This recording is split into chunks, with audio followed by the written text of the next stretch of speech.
welcome. This is episode 7 of Word to Your Mama. And I'm talking like this because, like a little bit. It's because I got surgery on my mouth, on my teethies, and I got bone grafting done. So now I have bovine bone up on my jaw, and I'm hoping it takes. And the supernatural bear says that I am a cowborg now. So this is hosted by Ritzy P, me, the cowborg. Episode 7 recorded last week prior to my surgery. We have 2 amazing women from the art world that I wanted to have on here to discuss the current state of the art world and how it impacts BIPOC, disabled, LGBTQ plus artists, creatives. And they just drop mad gems and information, gems of bars of wisdom and, glimpses of hope. We have good time.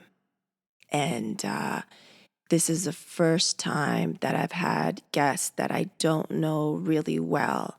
And Word to Your Mama is about building my tribe, right? And these women are definitely a part of that. And I feel that because of this interview, we bonded on air and off, and it was a good time. And I look forward to building even more with them. Also, just a little tidbit, I think the first 17, 18 minutes of the podcast, we had like technical difficulties. So the sound might be a little different from the rest of the episode. But nonetheless, it's an amazing time. So let's get into the shit. So, ladies, thank you for being here. I thought what I like to do for the episode is I do like an intro after the fact. Like I listen to the whole thing and I do an intro. But for this, because I have 2 amazing, beautiful women on here to talk about this art situation. I figured also so that they get to know who your voice is, like they can, tell between the voices. Okay. Why don't we go ahead and introduce yourselves so that they understand who you are, what you do, and they can hear your voice. Who wants to go first? Perfect. Evonne, please. Okay. Yes, I take orders really well. Can you tell? I'm Evonne Gallardo. I'm an arts and culture management consultant, aka a shameless whore for artists. And I wear a lot of hats, and I'm very proud of that fact because I'm driven by learning. So I like to describe that's really my driver for all things under the Evonne umbrella is learning new things. So happy to be here. Thanks for the invite. That's great. Thanks for being here. Okay, next up. All right. I am Colony Little, and I am based here in Raleigh, just relocated from Los Angeles. I've been in Raleigh for a year as of Friday. So time flies, which is crazy. I am a freelance writer focused on the arts, both in Los Angeles and here in North Carolina. So I'm splitting my time and my interests, but I focus on contemporary art and specifically Black women artists. So amplifying their profiles and getting their stories out to the masses is my primary reason of being in the art world. So love it. That's me in a nutshell. Awesome. And so now you guys hear what their names, who they are, and their voices. You can kind of tell them apart. And I wanted to just jump in and let's talk about it's pandemic time, kids. We're still pandemic time. Let's not get it twisted. And let's talk about how do you guys feel the current state of the art world in general is? And then let's talk about how the art world how the pandemic has affected BIPOC, disabled, LGBTQIA plus artists. Because that's different, right? Because you look at the art world, and the art world in general, we're talking about a certain demo. Let's be real. And then you break it down. How does that trickle down, and who does it really affect? So whoever wants to roll first, let's talk about it. I'll start if you don't mind, Evonne. Yeah, I mean, the arts community has taken to say that they've taken a huge beating is an understatement. I mean, COVID is certainly one thing in terms of, artists' ability to create work and show work. And if they can't show work, you don't have people buying it. And so it's really impacted every area of the ecosystem, from the galleries who are closing left and right to the museums that have had to furlough the majority of their staff, and have had to shut their doors for 5-6 months. They're just now starting to open back up, which is promising, but there's just all of the shows that have been put on hold that have kind of just been in stasis. It's tough for the curators. It's tough for the workers who've been furloughed. And when we talk about BIPOC individuals who have been disproportionately impacted through the furloughs and the layoffs, you add a whole nother layer of challenges into the mix. And with the riots and the police shootings and the movement for Black lives, and there have just been all of these issues that have hit us all at the same time. And so that's also impacted how artists create work in this moment that speak to this moment. So, I mean, to say that everyone's struggling is just kind of an understatement. There are some artists that are thriving in this moment who are like, okay, I can use my art to speak to this moment. And there are others that have had to retreat and figure out, okay, what can I do, and how is this going to impact me as an artist? Can I continue to be an artist in this state without proper funding and support? So it's just been really difficult. What more can it's just, for me as a writer, it's been tough just because I thrive in, being around artists and being around art itself. And so when I can't be around art, I just get, cranky and grumpy and sad and depressed. And so, just to even put myself in the shoes of an artist who has to, rely on their work being seen, it's just really a tough place to be. Yeah. And what's your take, Evonne? What do you see? Anything different? You just piggyback on that? Well, for sure, all of that, like that definitely seems to be the state of the general arts and culture field. But I like to distinguish the art market players from the rest of the art world. Yep.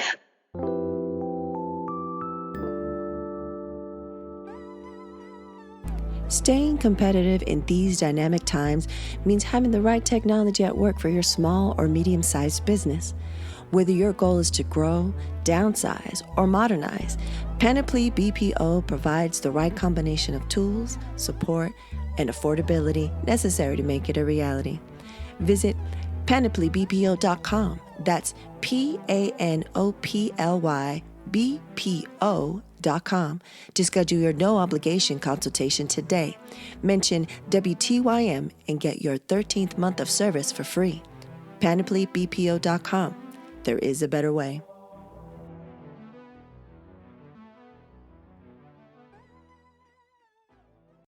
And rest of the art world has really been already experiencing the impacts of historic and systemic inequities, right?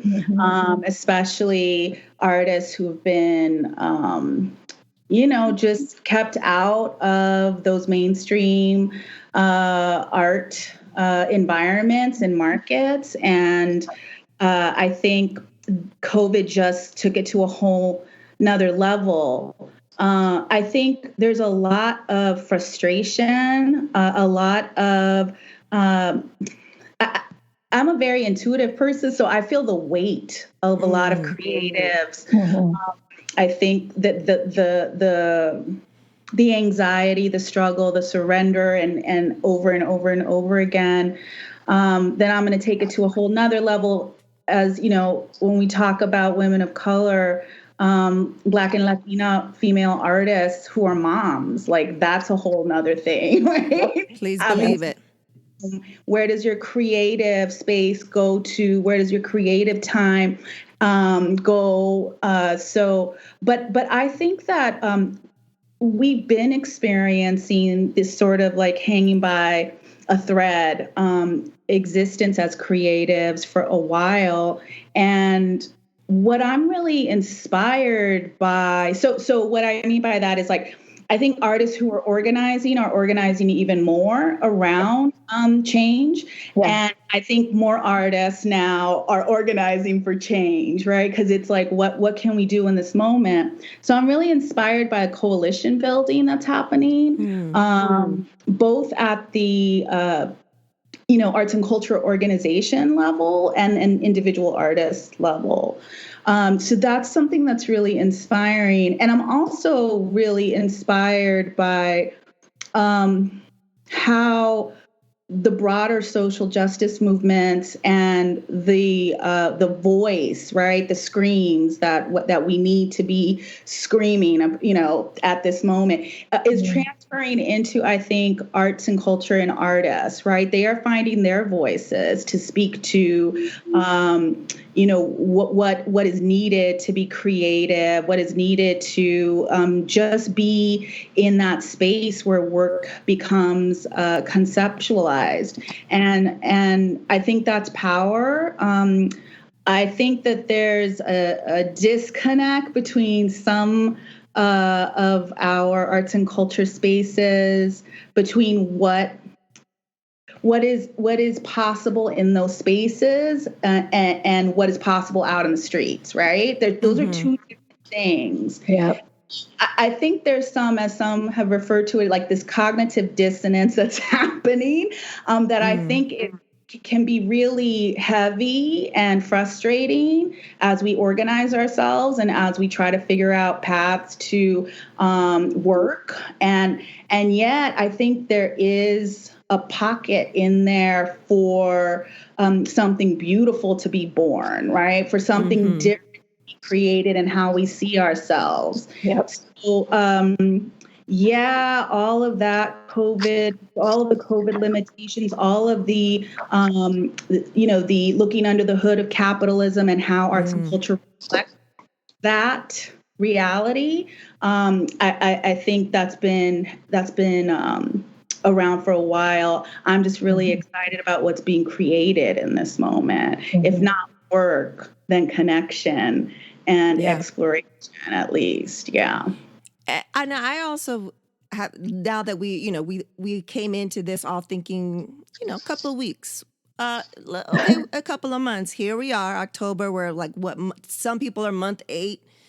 And I feel like with all the things you guys mentioned, the social justice and all this stuff like that, I feel like we were too busy, right, being those hamsters and those hamsters wheels to really see what the fuck's going on in a lot of these creative institutions. Like during this time, I don't know, maybe it's a couple of months ago now, who's to say, but a black as I'm a designer and an artist, a black designer from one of the biggest design clubs organizations was just like shedding all this light on the already pre-existing racism in the design world, and one of the AIGA, and why I never joined, because I never felt I connected with any of these people, and all these other institutions, especially during Black Lives Matter, like, surfacely saying, oh, we're going to do this and we're going to do that. But where's the proof? Like, where's the actionable things that we could see? And I feel like as the fucked up of saying, oh, a positive that's come out of this fucked upness is pulling the wool over a group of people's eyes, and mine included, and being like, okay, that needs to get fucking fixed over here. Yep. That needs to get Yep. fucking fixed. Like, so, and also another thing is people are like, oh, I can't just Instagram this shit. People are asking for plans. People want to see receipts. What are you doing during these times? Well, I think that's what's really interesting in how people have responded in this moment. I think that we've had this global reckoning with race and racism across all institutions, and we're exposing systemic racism, historical, and how it manifests in the present. And what I found really interesting was the number of open letters in the museum sector, where people were coming together, like you mentioned, Evonne, with coalitions and really holding institutions accountable. It's one thing to put up your picture of an artist that you highlighted in an exhibition, but let's look at what you guys have in your holdings. What are you doing to ensure that your board is diverse? What are you doing to ensure that your artists are diverse, your holdings are diverse, and your staff are diverse? And so as museums have come up with their boilerplate responses, it's, we have the responsibility to ensure that they take action and follow through on all that. So we're kind of in this interesting holding pattern where, we still have to wait and see how they're going to respond and what they're going to do in the next year or so. And we've also seen that, a lot of institutions have just simply paid lip service. And so we have to hold them to account as well. I think that, what's interesting too is just seeing how we experience art has changed dramatically too. And for me, being in Raleigh right now it's been a really wild ride, because shortly after George Floyd's death, we painted a mural in the street on End Racism Now. And we spent a lot of time, the organizers for that particular mural spent a lot of time talking about the monuments and the Confederate monuments that are literally right up the street from where I live.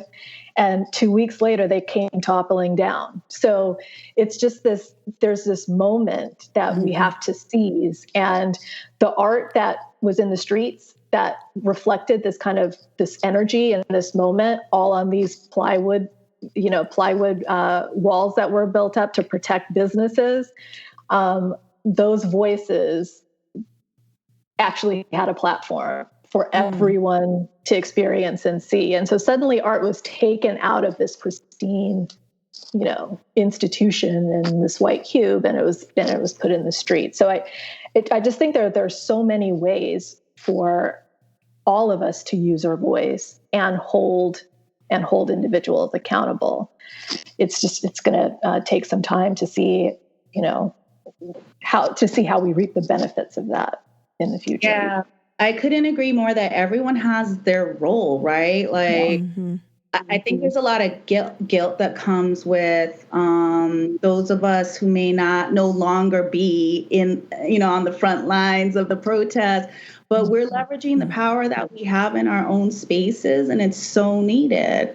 Let me tell you, since March, so I've done a lot of diversity, equity, inclusion work, cultural equity and inclusion work within the field, even before the murder of George Floyd and Breonna Taylor, and how that's just exploded a new kind of focus and investment by institutions to have these conversations and to approach the work intentionally.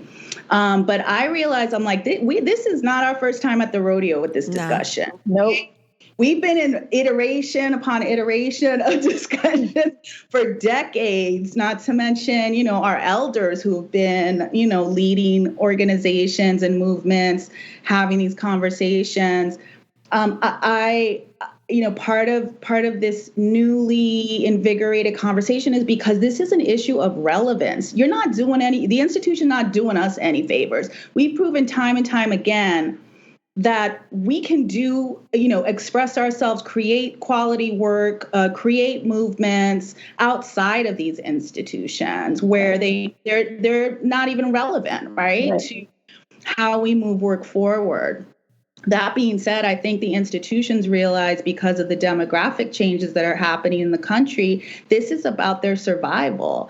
If, they need to stop throwing it to the side as an ancillary special project or an arts education project, and they need to integrate it into who they are at every level, in the mission, in the value. And so these discussions vary, right? And there's a lot of a range of how these institutions are approaching the work from, well, we're already doing that work. And it's like, you probably aren't doing it, right? Like, I'm sure Right. you think is right. And then there's the right way, right? And on the other end of the spectrum, there's just folks who really almost like deer in the headlights, like don't know, think they don't know what to do. And it's like, actually, you do know what to do. Yeah. You do it with your mainstream audiences, white donors every day. Yeah. And it's no different.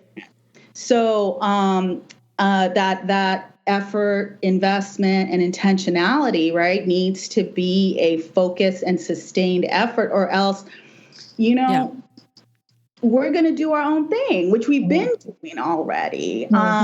So this is really upon, as we've been seeing in wider discussions around race and inequities, this no longer on our plate, right? This is about, in the words of Toni Morrison, white people, this is white people's problem. Yeah. And what are you going to do about it? Yep. So, and I do think that the majority of people I work with are coming to the discussion in that spirit, like taking responsibility.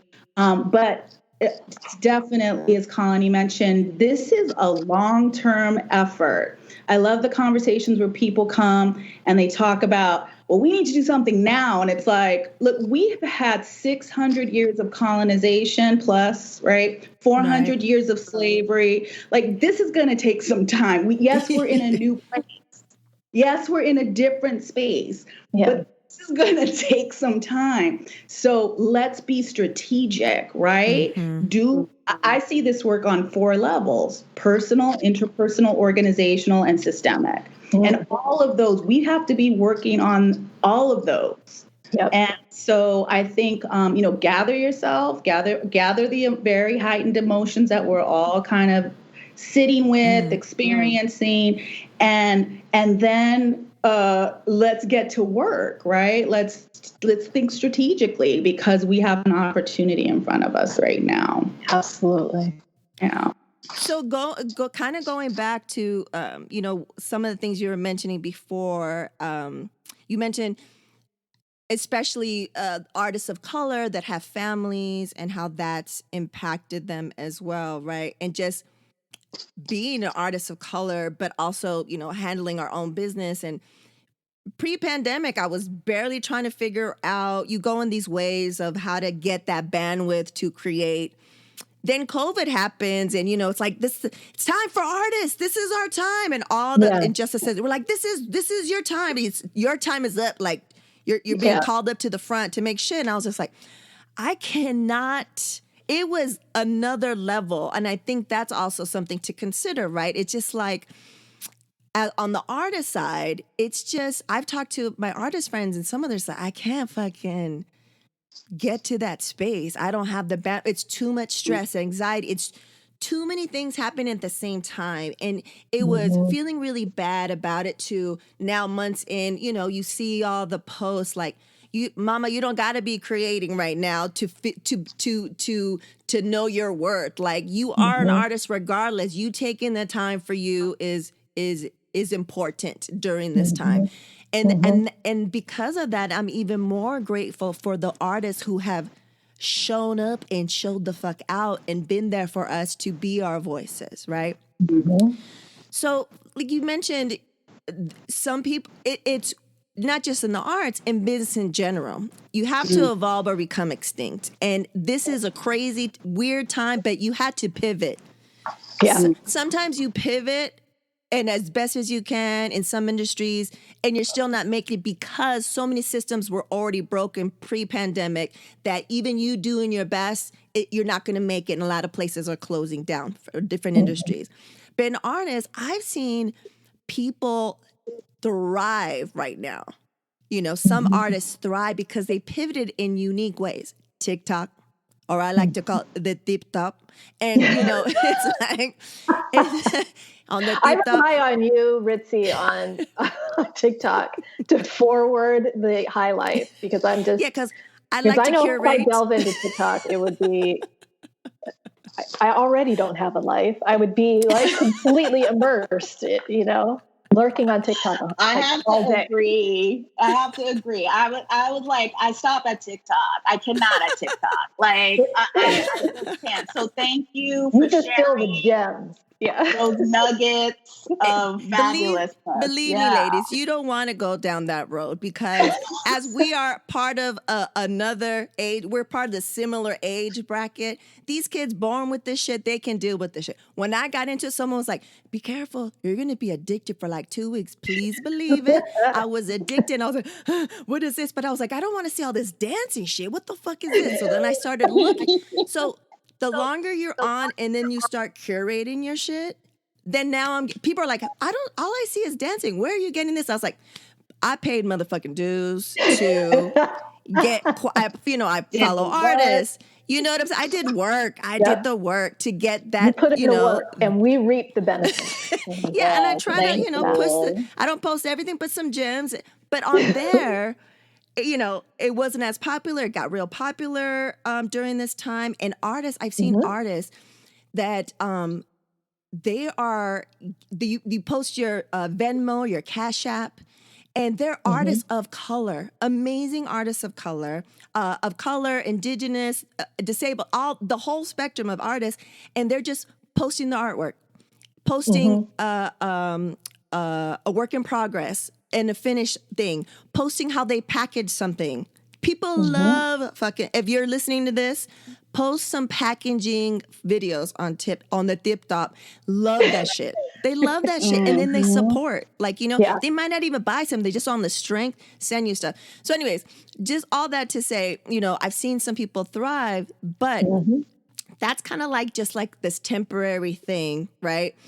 We don't know the longevity of that. We don't know the longevity of TikTok and all the shit going down with that. So how do you think the systems, organizations, how do you feel they should change? I know you had the 4-prong like active plan, like, right, action plan. What do you think artists should be thinking about in this moment in prep for if we get out of this in 4 months, a year, whatever? Like, what do you feel from your guys' background? What do you feel that they should be doing and thinking about right now? That's a really good question. My world is on Instagram. So when you're talking about TikTok, I spend as much time on Instagram with artists and galleries. And what I love is getting into studios and doing studio visits with artists. So when you're talking about the boxing up some work, show your studio, show your work, show your process, warts and all, because people want to see you. We're all not living this glamorous life in the art world. Let's be real. Show, your vulnerable moments as well as your triumphs. And I think that, when artists can deal with and work with collectors directly, I mean, you're kind of, taking that gallery system out of the equation and commissions and all that good stuff. And so galleries are are going to cringe, at these comments, but artists need to find multiple streams and, and offer multiple avenues for people to come to the work. And I think that that's critical right now. One of the things that I thought was interesting is that artists are now thinking about, new ways of showing their work and selling their work. In the Bay Area, San Francisco Camera Work just had an auction, a benefit auction for photographers and for the nonprofit. And so they auctioned off some work of, I can't remember how many photographers participated. It was a pretty good number. And there was one individual in particular who had this beautiful print of a young boy on the 4th of July, and it was some fireworks, this beautiful print, and it was called Black Americans. And instead of auctioning off the piece, he offered a license for the work. And after a specific period of time, that piece of work goes back to the photographer's estate. And it was a specific, I want to acknowledge this moment. I want to acknowledge the disparities of how Black individuals and Black artists have been treated by this system. And I want to do something to change it. So I don't know if that's going to be a sustainable model for the future, but I saw that and I said, this is what we need more of. And if you could see the image of that young child kind of looking up at the sky and looking at the possibilities, it was kind of that creativity, that, ingenuity, that innovation. That's the kind of thing that we all can, take from and learn from. And for artists who are struggling with, where do I fit in this moment? It will come to you. You just, but you have to be open to it. And, seeing that just completely opened my eyes to, a way to solve a problem that exists right now and, kind of come up with a solution to change it. Oh my gosh, I love that. Love that so much. His name, I wrote it down. It's Adrian Burrell. And Ritzy, I'll send you a picture. Yeah, thank you. And I'll put a link in the show notes for everyone to see what you're talking about. That's great, because that's that's next level move. That's like seeing, it really is. Because the episode that's before you guys that comes out tomorrow, the date, I forget the date, the 6th. I talked to Kano, who's a good friend of mine, an artist, animator as well. And we talk about how Keith Haring is one of our inspirations, but also how back in the days, people looked down on him because, art is supposed to be up here, but he wanted to make it accessible and stuff like that. But now it's the norm. Have a pop-up shop, shop, have a pop shop and have have your $30,000, $50,000 pieces, but then put it on a magnet, put it on a like, that's kind of the norm now. But the licensing thing, that's been like, a lot of people don't know about it or don't think in those terms. And that's the kind of shit we're talking about. Like, I did a talk recently, and it was about creativity, technology, and legacy. And it's about access to art and making and understanding that, especially now with the internet, we have access to it. But what's the legacy? Like, what kind of moves do we make as artists? Like you were saying, like, this is a chess move.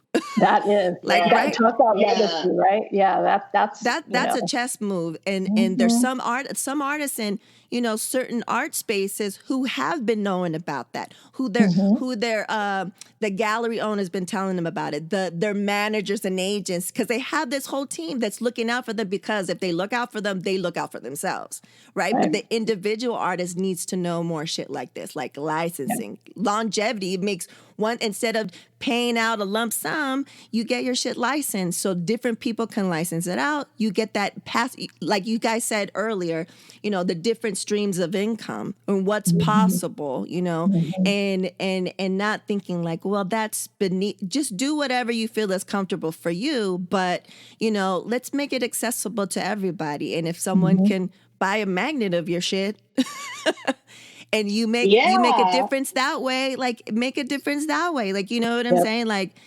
it's there's so many levels to that. Right. I just love that. So I was a big, I was very vocal about hating institutions and organizations asking individual artists to donate work to auctions. If they didn't have some sort of split, right, where they take 50% of the proceeds, like it's hard enough for our artists, right, artists of color, black and brown artists to make a living, and then to like lean upon, production. Of course it's up to the artist, but I just, in terms of equity, it just rubbed me the wrong way all around. So I just the Whitney love that example. approach. Yeah, it was Whitney like that. Yeah. So Exactly. tell the people more about what the Whitney, what happened. So the Whitney had it wasn't the Whitney, sorry, but there was a coalition that came together to sell prints, and very affordable prints. I think they were $100 if they had to be priced at that value. Yeah, kind of in terms of donating. Yeah, and that was specifically to expand access to individuals who just would not be able to afford the artist's work otherwise. And so great idea in theory, but unfortunately, an individual at the Whitney, or the Whitney as an organization, came to acquire a majority of the prints that were being sold through this benefit, and then planned a show around that work with the intention of amplifying their work and their stories. But that completely, erased the artist's agency in that process and diminished their ability to, control how much their work should go for. And so that was just a completely inappropriate response to an intentional act for a coalition whose meaning completely got lost in this process by being exploited by a museum. And so it was just, the sad thing was that the SF Camera Works auction that kind of came right on the heels of that. And so I know that they were really deliberate on negotiating with the artists individually on how much their piece was going to go up for and what percentage they were going to retain from the sale. So it's one step in the right direction to kind of, counteract what happened there. But that's the good thing. I think that as all of these missteps are being, a light is being shined on all of these missteps at this moment, we're learning from them, right? All of us are learning from them. Yeah. But I want to go back to your question, Ritzy, about like what are artists, what should artists focus on right now? I really would say that, beef up take this time to, if you have time, acknowledging parents again. Take this time to get tech ready, right? Or to explore your tech capacity, right? Like, that's one thing. If you see, opportunities to apply for fellowships or grants or relief funding, just be like, I'm going to use it to beef up my tech capacity, right? Buy my computers, buy my mics, buy my whatever. This is the time to do it. Funders are actually, that is one strategy that big funders are taking on in this moment. And I would say, the second thing is inspired by Michelle McNamara, the writer. There was a documentary, Oswald Patton's wife. There was a documentary he made about her books. Right, she was the Golden State Killer writer. She's entrenched in this, right? And there was one moment of the documentary that really stood out to me, which was Patton Oswalt is describing his wife's creative process, like how she wrote. And he said that she would spend this much time ideating for that much output, right? And I just really want to uplift that for artists in this moment. I think focusing on the ideation part may be kind of hard, or because we're so, everywhere is telling us to produce something, right? Normally, like produce something, make something, show something. And I think here is this time where ideation has space, at least, right? A little more space, perhaps, to be activated and delved into. And I would say don't undervalue that space, right? Like it's not so much about making, in this moment, it may not be about production. It may be about ideation and a lot of Post-it notes of ideas. A grip of Post-it notes. Yeah. Notebook. Write that shit down. Yeah. I mean, that's producing too, right? Like it depends on what discipline you're working in. And then finally, I would say, if all you can do is lounge around the house, right? Because I know I need to do that because I just need a break. Yeah. Think about how that opportunity for rest, leisure, whatever you want to describe it as, how that might inform your work. Right? Like, I'm a big fan of Derek Adams' work, who is an African-American artist whose work focuses on Black leisure. And we don't do, as people of color, like, we don't do that enough. We don't celebrate that joy. Like, we don't celebrate those moments of just fulfillment and rest and, just the time to just like notice something we usually just rush by, right? And so I think there's so many artists already doing that. I just want to encourage those who find it hard to sit in that space to just really try it out, right? Yeah. And it's so important, just as important as any other act towards liberation. So, I would say those three things right now are what's coming to my mind about, what artists might be doing in this really challenging moment. And I think that a lot of BIPOC artists can relate to this. And I was telling my homeboy the other day, who's an artist, and I was just like, yo, like I'm at this space in this pandemic where I feel guilty right now about chilling or doing anything that's not work related, prepping for work, looking for work, it was something. And I was like, that stands for some shit. Yeah. As of color, we, it's just that, and I'm the one posting and telling everybody and their mother, joy equals resistance. But at that moment, I forgot about it and I got stressed and I was like, nah. And I was, no, I didn't tell my homeboy. I told my motherfucking therapist. That's what I did. I was telling her, right? Let's be real. Let's keep it real. It was on Monday, and I see her every 2 weeks. I talk to her on video every 2 weeks, and I was just like, yo, like, at home, the machismo in a Latino household, my mom was never chilling. And especially when he was gone, my brother's father was gone, on Fridays, we had to go grocery shopping, and she had to be at the ready at 3. And so she would be looking out the window at the ready. Like, she couldn't lounge. You know what I'm saying? Because he would come in and be like, oh, you being lazy, da-da-da-da-da-da. And I was like, that's where it stems from. But I've never felt shit like that. And I was like, I remember I was on my computer, and I was like doing a bunch of shit. And then I was like, oh, let me maybe, check out Colors. That's where I listen to a lot of music on YouTube and stuff. And I was like, let me see who the latest is. And I remember my husband, which is really weird to say husband because it's weird. We clown each other. I was like, whatever, husband. He's like, whatever, wife.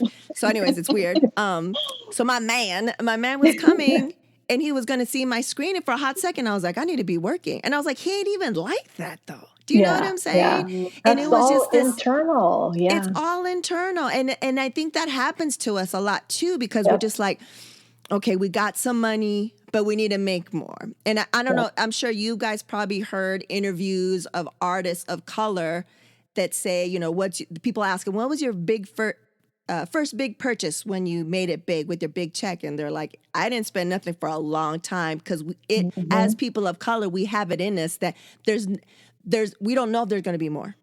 Yeah.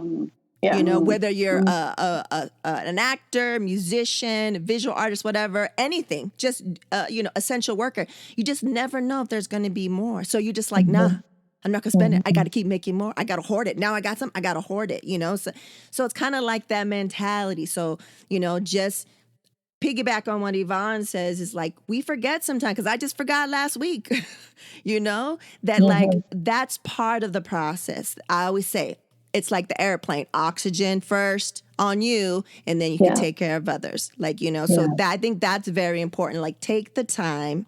The ideation is key. That's one thing that I'm missing as an artist, is that, pre-pandemic, I homeschooled for 3 years, but he went to classes, and for 3 days out of the week, I had 3 hours where I wasn't at home, but I was at a coffee shop. And 2 of those hours was me getting shit together, looking around, doing research, just, getting in that zone. You need to get in that zone as a creative. It doesn't matter if you're a visual artist, a marketer, you're thinking of commercials, whatever. Like, you need that time. That's why you see couches up in offices a lot, because you're just like lounging, but you're working.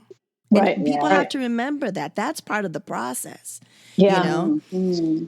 So I wanted to talk about, we hear a lot about the museums and those types of art institutions. What are we thinking is the current state of galleries? Whatever galleries, like in the big cities, even small cities, but like, for example, like Corey Helford here, or something like that, along those lines. Are they surviving? What is the future for them? Just in general, real quick. What do you think? Well, just speaking from my vantage point here in North Carolina, the small gallery spaces are struggling pretty hard. And that's been more of an issue even pre-COVID. If I were to extrapolate this to LA and New York, and, the larger blue chip galleries acquiring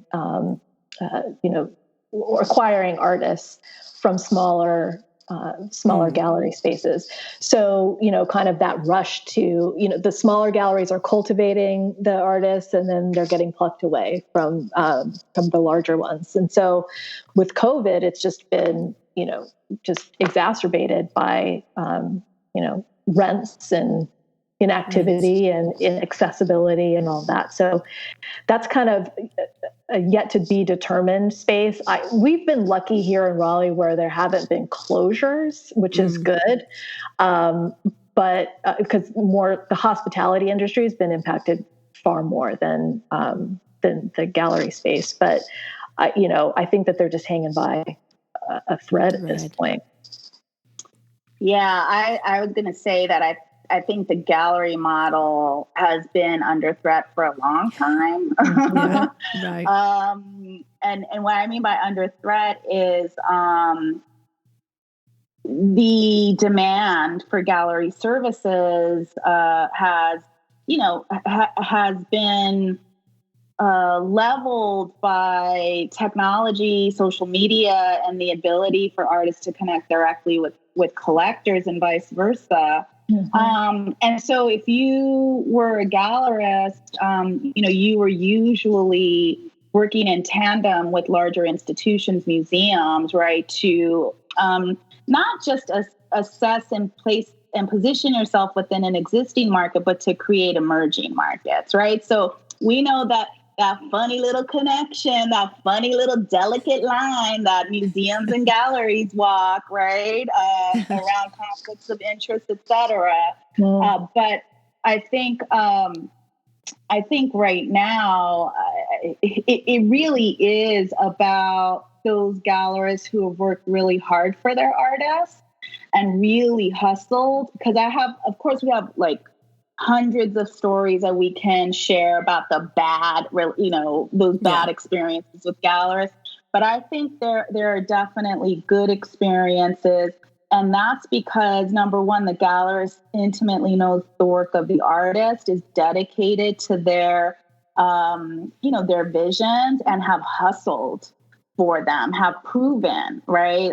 Have a proven track record. And those are just like any relationship. Those are the ones that I think are sustaining. The others, I don't know. I mean, they have such a negative reputation with more of the emerging artist communities for a number of reasons. And so I don't know, but where they're going to land after this ongoing economic crisis. But I do know that we certainly, I think we certainly are needing to explore alternative models for artists and the sale of their work, which is already happening. So we'll see. I think it'll be interesting to see what rises to the top after we come out of this. I don't know if the gallery model is going to be the, one connector like it used to be. Yeah. I will say, I think that, it's interesting during this time, we thought that, okay, well, virtual shows will take off and that will become a thing, and viewing rooms. I have viewing room fatigue. I bet. I bet. And it's funny how some galleries still create this exclusivity around, the viewing of work. That's just, you're just posting it online. You don't need to create a VIP link, so it's just maddening to me how some spaces continue to perpetuate that, that art is really only for certain individuals. So to the extent that gallery spaces democratize the process by, taking the work outside into the public realm, and doing more, innovative ways of engaging with communities that have not been reached out to in the past. I think that's, those are going to be the models that I hope will be some sustainability. Yeah, I hope so, because I feel like that so many people will benefit. They will benefit, there's so many different areas that will benefit.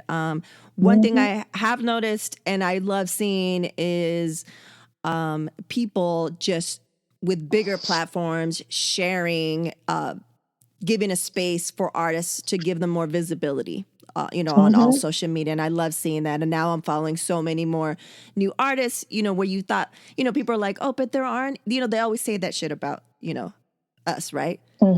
We can't hire any writers. There aren't any. Well, they're blah, blah, blah, they're here. Oh, there's not that many, Black female artists, blah, blah, blah, blah. There's all right here. And they're all amazing and dope. And so that's what I have been loving about this moment. I know I got you ladies here for an hour. We're running out of time, but I wanted to see if you had a little bit of time for me to ask you a couple of personal questions. What we call here the not so rapid fire questions, but I will limit it to a couple if you guys have time.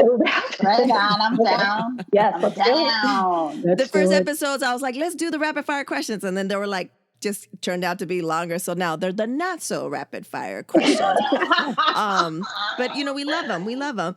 I would love to maybe have you guys on again so that when the next phase comes out, and I want to get your insight if you guys are down for that, because I feel like we could talk about this shit for a long ass time. Like the different sections and you know what I'm saying? Like, I feel like before we get into these questions, how are we feeling? Are we hopeful for the future of BIPOC, disabled, LGBTQIA plus artists? Oh my God, yes. Right. There's only one way to go from here. Absolutely. So on Friday, so I keep mentioning Raleigh. I'm just, I'm going to ride for Raleigh for a minute. Girl, rep. So, and also I want to give a shout out to Hank Willis Thomas, who is an artist that has been doing a lot of the things that we're talking about. So Ritzy, you just mentioned people opening their platforms up to other artists. He's been really good about doing that, opening his Instagram up for illustrators and artists to show their work. It's like D-Nice has been doing that too, like with his DJ sets. He's putting other DJs on. So anyways. Yeah, great. I love so seeing Hank that. Willis Thomas just, there was an installation of one of his neon signs right down at Raleigh's Union Station. And the neon sign says "Love Rules." And it's kind of a word play. So it'll flash "love over rules, love rules." And it just flashes continuously. So it's been installed. They lit it up on Friday. And there was a band that came in, a marching band, because North Carolina loves their marching bands. God bless it. I love it. So this marching band from the Helping Hands Mission came. Everyone was masked up. Drum corps, dancers, all like showed up in Raleigh Union Station. Everyone was, properly social distanced.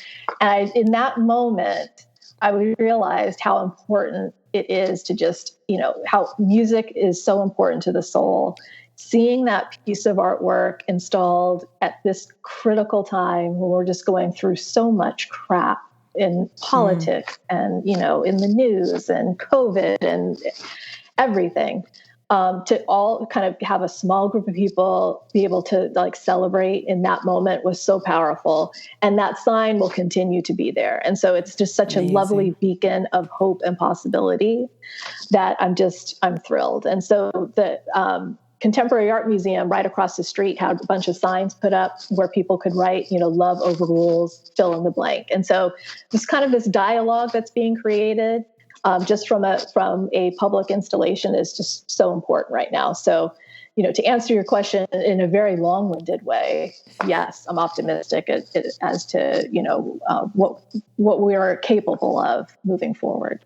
Yeah, Amazing. I'm so same on that. I've just always been inspired by the way artists support other artists, in my experience.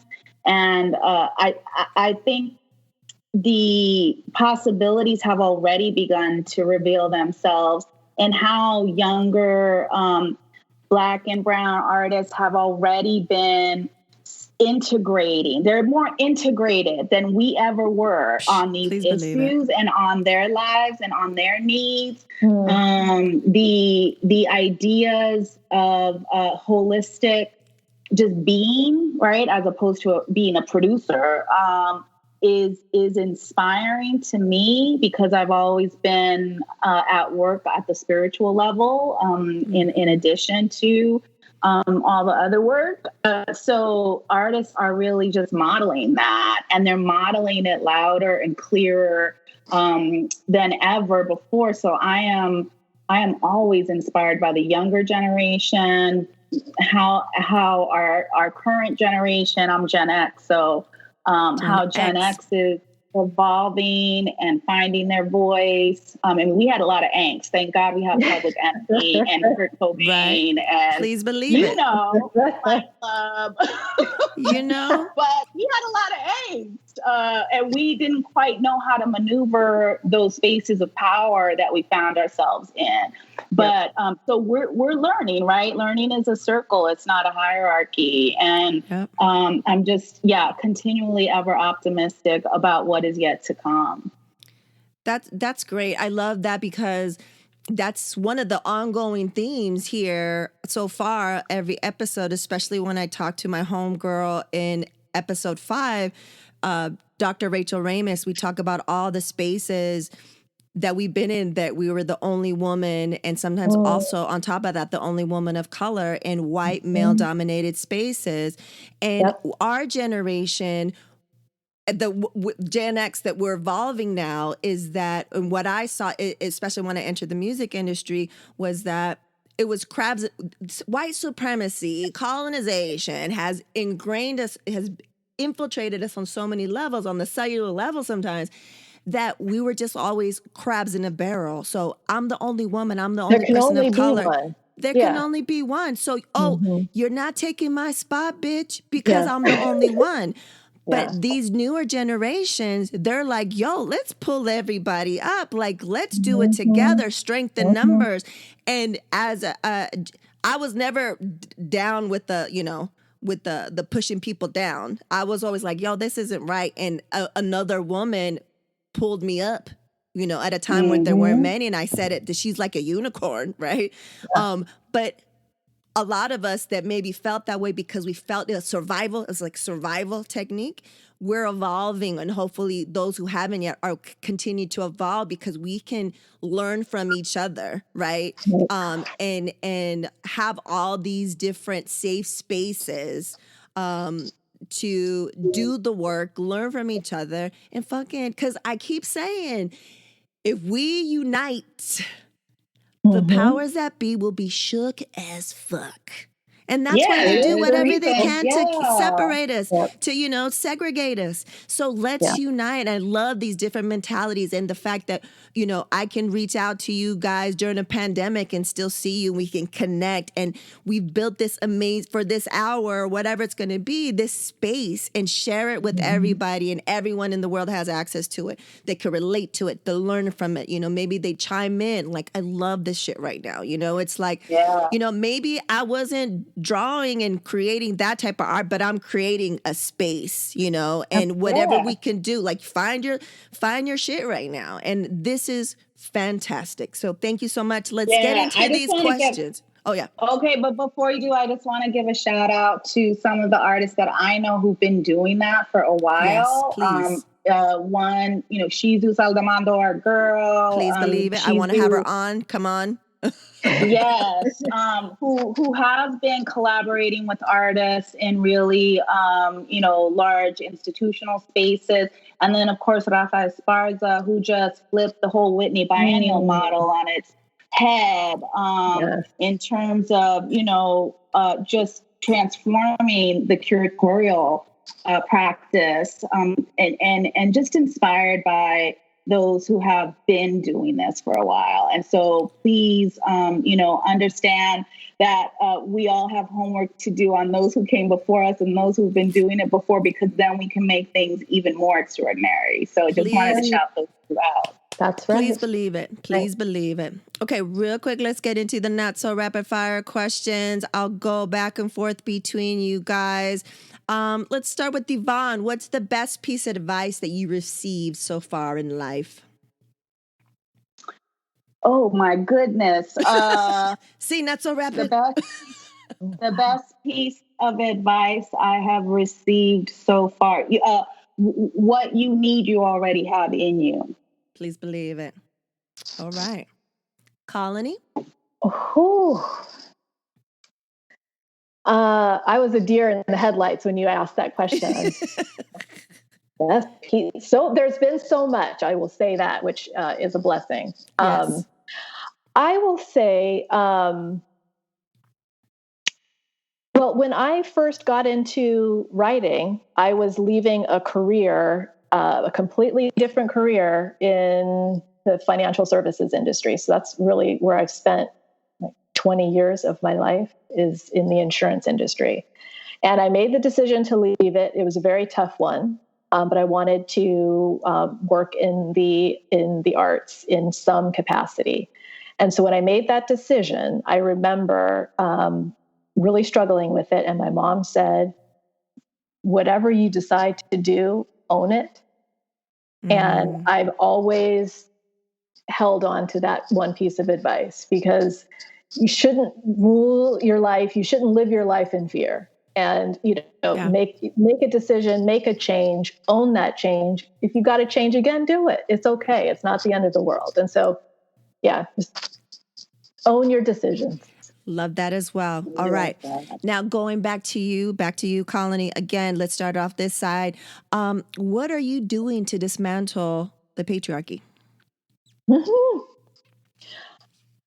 Listen, I'm in North Carolina. I'm voting. So I'm telling everyone to, God damn it, vote. Like that's where I am right now. Use your vote, use your power, and don't be discouraged. I mean, my God. So vote and hold people accountable. Yeah. Okay, so it's not one and done. We still have work to do. I think we were talking about that earlier. We got to roll up our sleeves after November and hold anyone and everyone accountable. No matter who's in office, there's mad That's work right. to do. I think people forget about that shit. So it's a great reminder. Mm-hmm. Yeah. Mm-hmm. Evonne? Oh man. Well, I've been doing a lot of work to address the fuckery that is the patriarchy. But I think more personally, you know, I have a lot of conversations with my mom about this, who for the past couple of years, for all of our family holidays, we have refused to be in the kitchen. As a Latino family, that's really radical. That's radical as fuck. Wow. And we have had, you know, of course, the men in my family have not been happy about it. So that is needless to say. But also, you know, that. as among other Latinas and women of color, you know, I'm just always very quick to point out that women can advance the patriarchy just as much as men can, and that we need to really increase our own self-awareness about how the gender binary, right, is just limiting the possibilities, essentially. And then on a professional level, I have explored with artists through projects and conversations, you know, gender non-binaryism. So those moments, intentional or not, that expressed that fuzzy line, the spectrum, the multitudes of gender expression.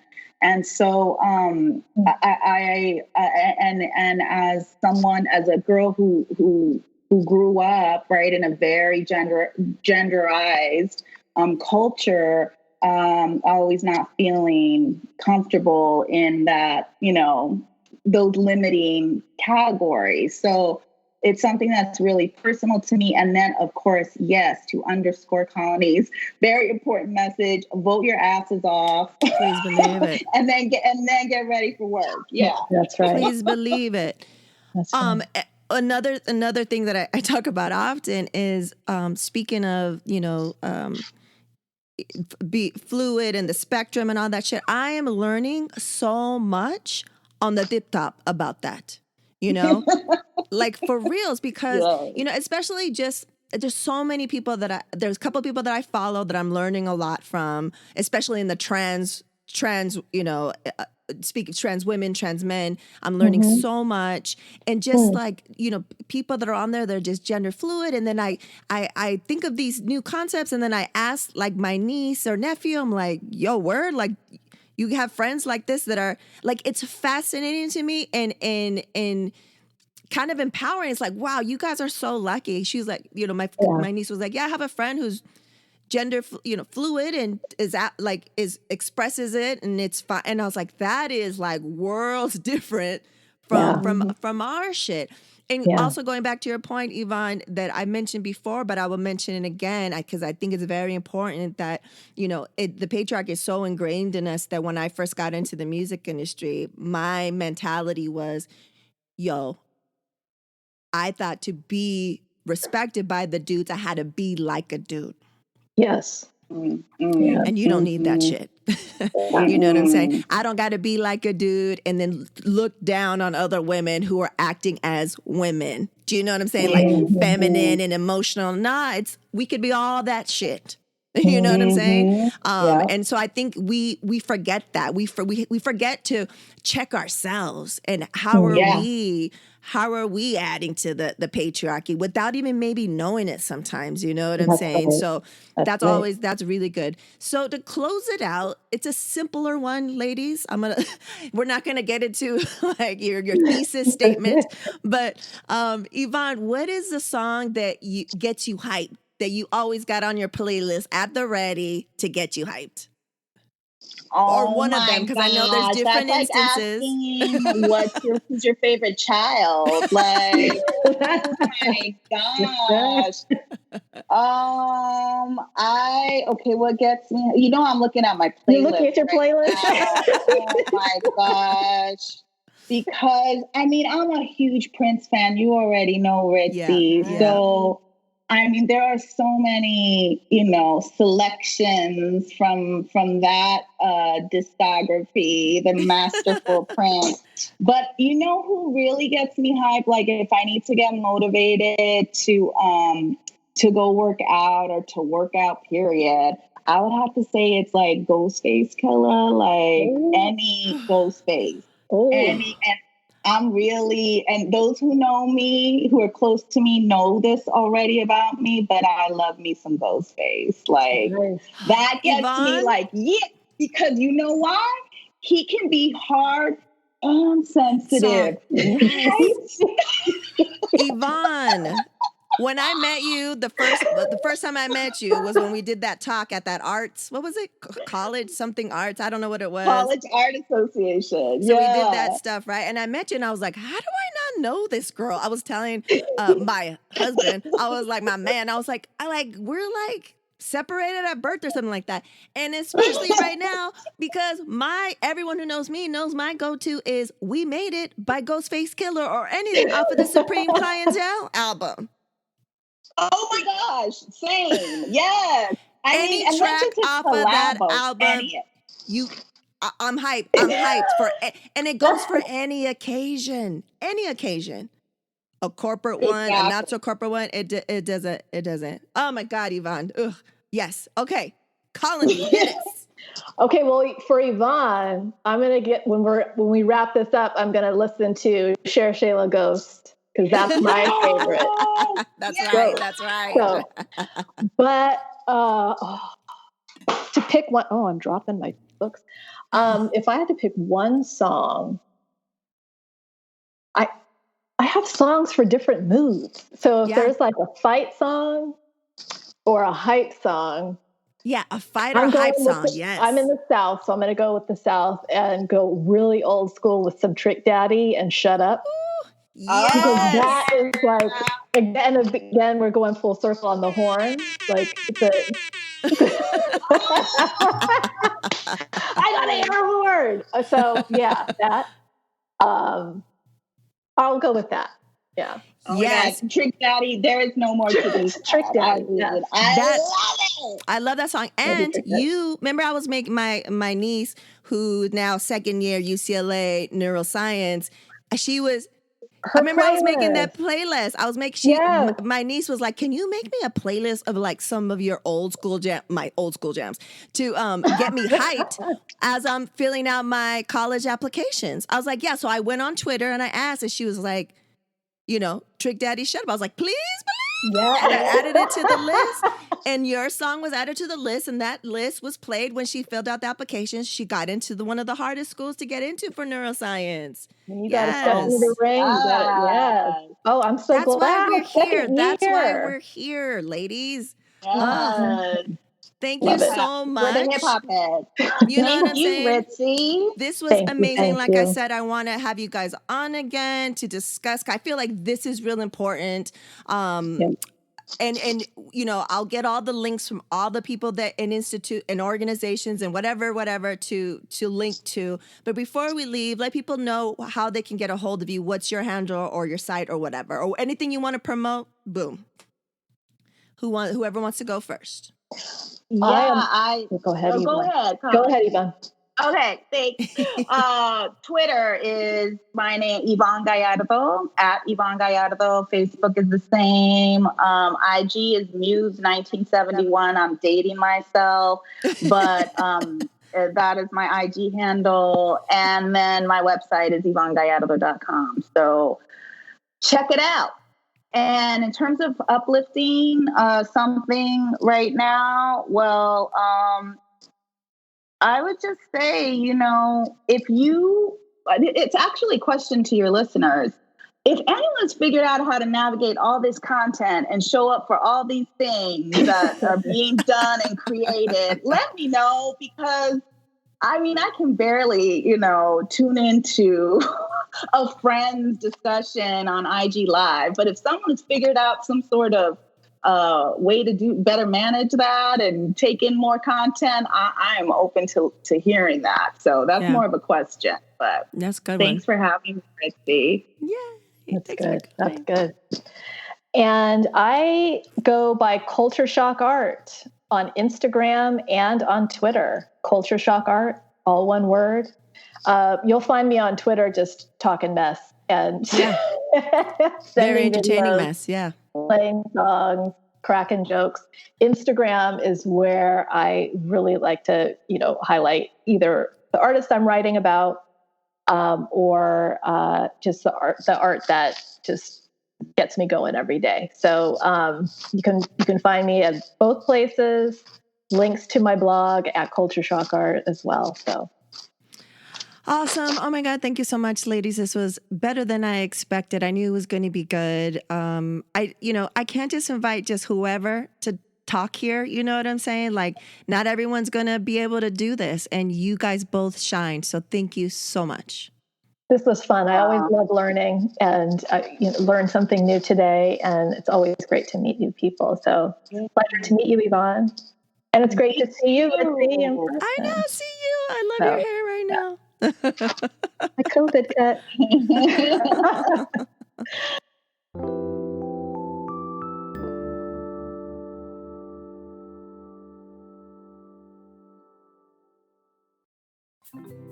Since 1989, the National Association of Latino Arts and Cultures, NALAC, has served to stabilize and revitalize the U.S. Latinx arts and cultural sector through funding, leadership training, convenings, research, and advocacy.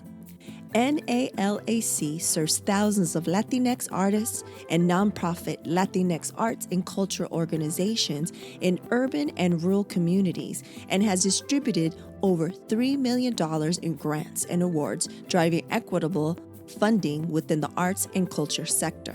For more information, visit nalac.org.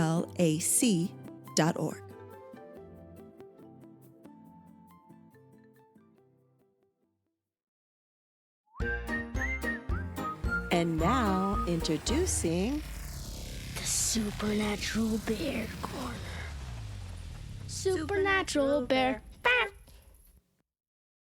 Hello, this is the SNB 16, or just Supernatural Bear, whichever one you want to call me. And I'm here to just say how important art is. Art has changed the world. It's from paintings to sculptures, to drawings,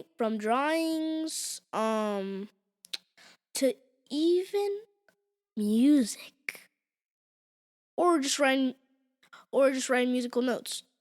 Depends. But art is everywhere, and it's super important.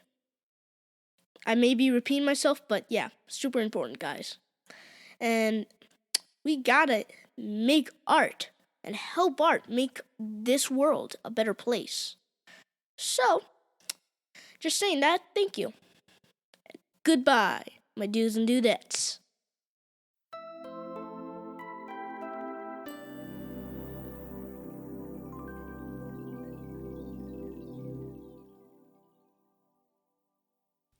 There it is, episode 7 with 2 dope ladies. I hope you had a good time listening to that. When I wanted to do this episode, I thought of them and I was like, do you guys know of each other? They didn't.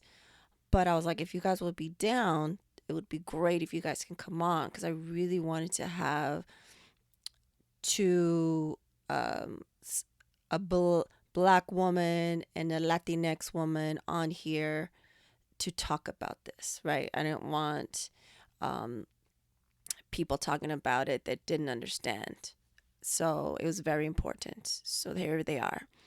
Also, thank you for listening. We're in episode 7. We're coming up on 10 pretty soon, and this was an idea many, many moons ago, and here we are, trucking through surgeries and shit.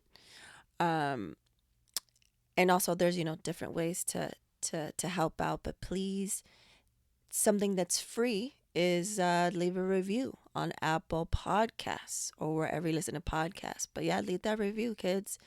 Appreciate the support, the feedback that we're getting. I love it all. So yeah, thank you so much. And next episode coming up will be the latest relatives.